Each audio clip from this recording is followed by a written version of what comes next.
Hi, welcome to Confessions of an Indie Author. I've had this YouTube channel for quite some time and just really don't know what to do with it. One of my best, I guess, Facebook post series that I did, I think it was last year, was kind of a day in the life of an indie author. And it seemed to get a lot of response. I think the underlying premise is that, as an indie author, I still have a 9 to 5 job. I work from home. This is my home office. This is also, I guess, command control for all of my writing.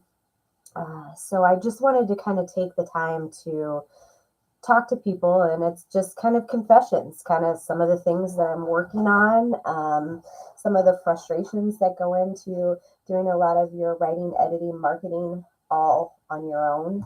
um, so I guess I'll just dive in with kind of, you know myself and some of the things that I've been working on.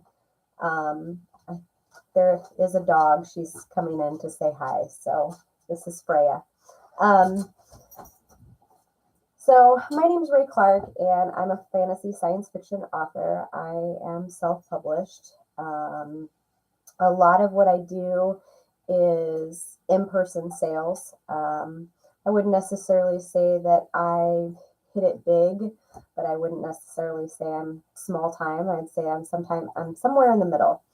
Um, but I do a lot of events throughout the year, and that's how I obtain most of my sales.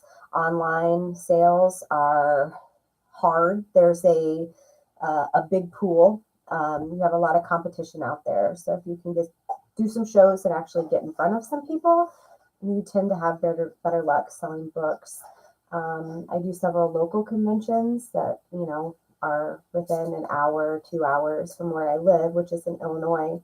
But this year I'm actually branching out, and for the first time, we're going to be doing Origins Game Fair, which is 25,000 people. The booth was a higher price point. It's a little nerve wracking. Not only do I have to worry about inventory for books, I also sell coffee. So I sell Geek Grind coffee at the booths, which helps make sure that I make my booth fee. I do epoxy glitter tumblers, vinyl decals. Just kind of have a nerdy, artsy, booksy type of booth. But you also have to make sure, how do I display that? We have to purchase a lot of things to make sure that we have a 10 by 10 booth. So we need to make sure that we utilize all of that space. And also with marketing in mind. So you have to look at your signage, have to look at your point of sale. How are you going to manage your money? How are you going to manage your sales? How are you going to track your sales? All of that. So that's kind of a scary thing that I'm kind of working on, which makes me a little nervous because it's kind of one of the biggest events that I've ever done, and I'm doing it with my business partner, Trevor. So I have a little bit of help. I'm not completely on my own in that aspect. But as an indie author, a lot of your marketing and a lot of your events, you do not have a marketing team. You don't have anybody to help you with that. It's 100% you. So you really kind of have to, pull up your sleeves and get to work. With that being said, you're doing all this marketing and this planning, ordering of inventory. You still have to write books. I am working, almost done with the third installment of my Rune Master series. I think I have 2 chapters left. I finished another chapter yesterday. So once I finish the book, then it'll go back and I'll start from the beginning. And I will do several rounds of editing before I start putting the book together. I'm still working on my middle grade fantasy series, still working on that one. And I have in editing my very first volume of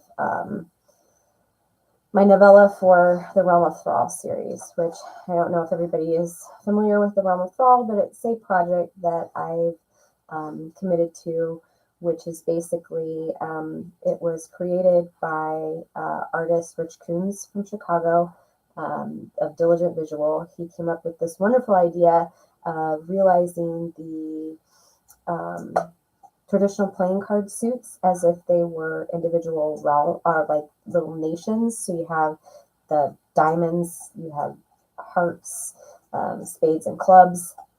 They're all their own kind of fantasy society that interact within themselves and with each other. It's a really interesting concept that goes with the art. We're going to be having a traditional deck of cards. Rich is creating the cards. Trevor created a cool game that we can play with the cards. Part of my first Diamonds Collector's Edition, I had written actually a game into the book called Stones, and that is actually a board game. I actually created that board game.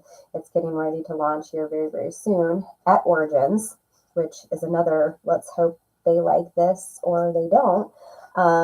And then I also had the idea that that particular game would make a really, really good mobile app game. So then you're talking about hiring a game designer to create that mobile app, which gets a little pricey. I'm actually preparing next week. Actually, it's ready to go, but I'm going to launch it next Tuesday.